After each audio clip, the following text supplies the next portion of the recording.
C'est la chronique médicale du jour. La chronique C'est bon pour la santé avec le docteur Serge Rafal. Il est avec nous comme tous les matins sur Radio J, toujours au rendez-vous en studio. Bonjour Serge. Bonjour Ilana. Ce matin, alors nous allons parler et vous allez parler. Alors c'est vrai, nous avons beaucoup parlé de vaccination anti-Covid dans cette chronique, mais vous souhaitiez ce matin évoquer les autres vaccins obligatoires ou recommandés.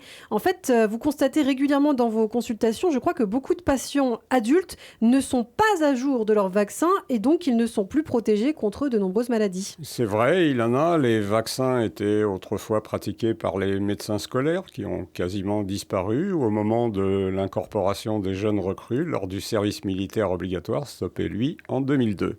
Et je constate effectivement que mes patients les plus âgés sont rarement à jour de leur vaccin, après avoir le plus souvent très bien rangé ou carrément égaré leur carnet de santé, pourtant essentiel pour le suivi des injections et des rappels.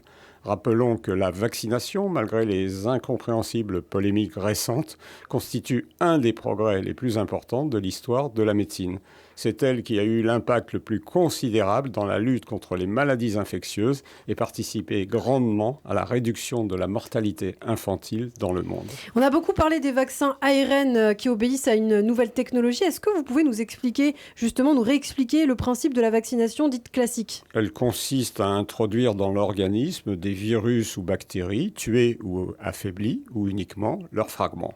Ceci incite le système immunitaire à fabriquer des anticorps qui vont protéger l'organisme lors d'un contact ultérieur avec l'agent infectieux.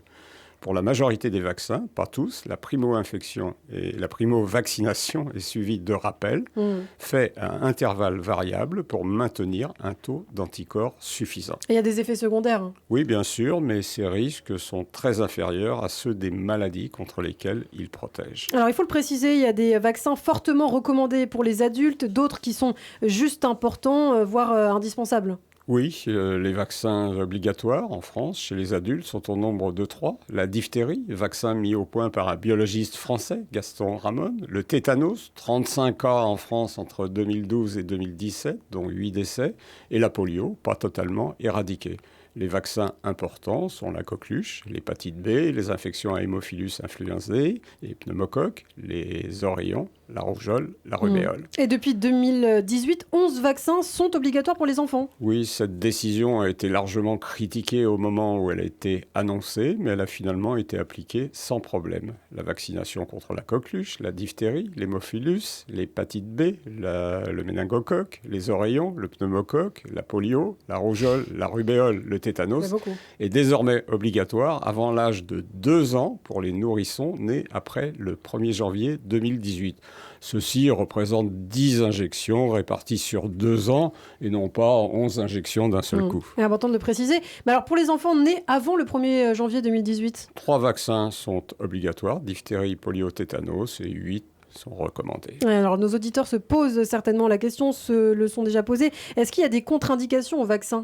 Certaines sont temporaires en cas de fièvre élevée, d'infection, de traitement par la cortisone.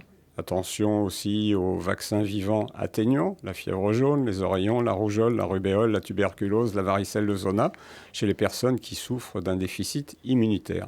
Une forte réaction à la primo-injection du vaccin contre la coqueluche doit inciter à ne pas proposer de rappel. Certaines allergies, enfin, à l'œuf, aux antibiotiques, peuvent constituer des contre-indications.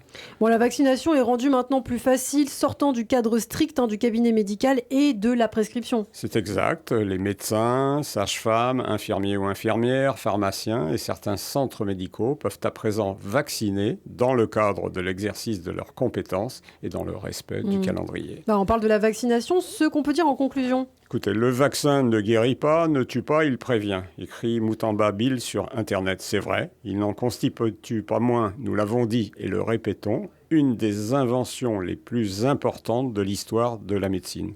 Alors cessons de jouer les enfants gâtés. Beaucoup de pays dans le monde nous envient et voudraient être à notre place. Merci beaucoup Serge Rafal. Merci pour toutes ces précisions, des précisions à retrouver sur notre site internet radioj.fr et en vidéo sur notre chaîne YouTube. Merci Serge, à demain.